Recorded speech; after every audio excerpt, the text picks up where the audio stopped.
اور وہ یہ ہے کہ ایک I2U2 جو ہے وہ کانفرنس ہو رہی ہے، سمٹ ہو رہی ہے، جس میں امریکا کے جو صدر ہیں جو بائیڈن صاحب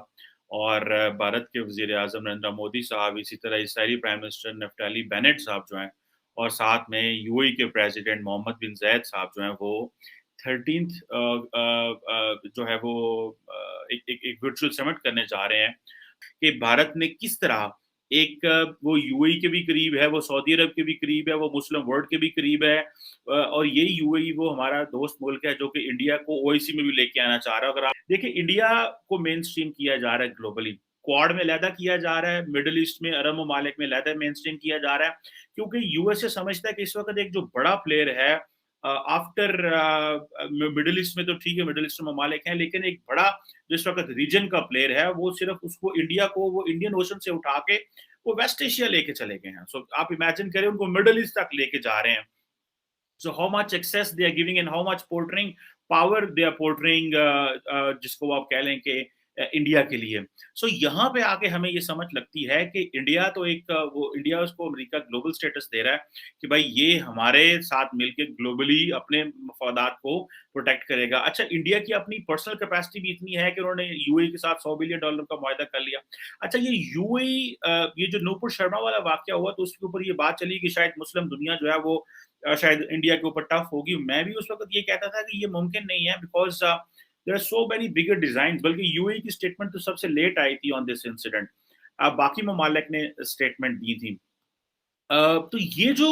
چیزیں ہیں اس میں ظاہر بات ہے انڈیا کو مین اسٹریم کیا جا رہا ہے انڈیا، اور ریسنٹلی آپ کو پتا ہے کہ جب نریندر مودی وزیر اعظم بنے I think in his first term if I am not wrong, انہوں نے اسرائیل کا دورہ بھی کیا تھا۔ سو وہ انڈینس کہتے ہیں جی ہم تو فلسطین بھی جا سکتے ہیں، ہم تو اسرائیل بھی جا سکتے ہیں، تو ہم نے اپنے تعلقات سب سے رکھے ہوئے ہیں۔ اب امریکہ کو یہ ٹینشن ہے کہ بھائی انڈیا اتنی بڑی مارکیٹ ہے، you just can not afford to lose this market, India has a global influence, India کے پاس مین پاور ہے، انڈیا سپلائی چین میں ہمیں مدد دے سکتا ہے۔ So they want to build up India for being like ایک اپنے ریجنل جو گلوبل الائنس ہے اس کے لیے، اور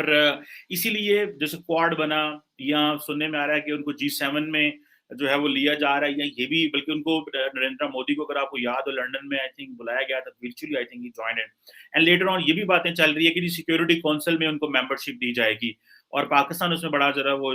شور شرابہ کر رہا ہے۔ ریسنٹلی پاکستان کے ایک سابق امبیسڈر صاحب ہیں محمد باسط، انہوں نے آئی تھنک الزام لگایا کہ عمران خان جب بلاول بھٹو زرداری امریکہ گئے تو وہاں پہ یہ بات ہوئی اور پاکستان کو کہا گیا کہ ہم آپ کی تھوڑی بہت مدد کریں گے فائنینشلی، تو آپ نے کیا کرنا ہے کہ انڈیا کو جب ہم سیکورٹی کونسل میں پرماننٹ سیٹ دیں گے تو آپ نے شور نہیں کرنا، یہ نہیں کرنا، وہ نہیں کرنا۔ تو اس میں ظاہر بات ہے حکومت تو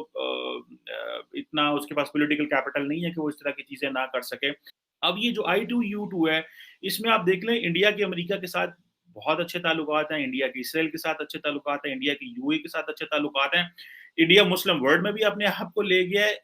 انڈیا جو ہے وہ OIC، UAE، سعودی عرب، دنیا کے ہر مسلم ملک کے ساتھ قریب ہے، اور Indians are doing this deliberately because they know کہ وہ جو پاکستان کا انفلوئنس ہے وہ ختم ہوتا جا رہا ہے، بیکاز پاکستان جب بھی مڈل ایسٹ میں جائے گا یا تو کہے گا جی ہماری لیبر کو ویزے دیں، یا کہے گا جی وہ ہمارے کشمیر کے مسئلے کو کریں، یا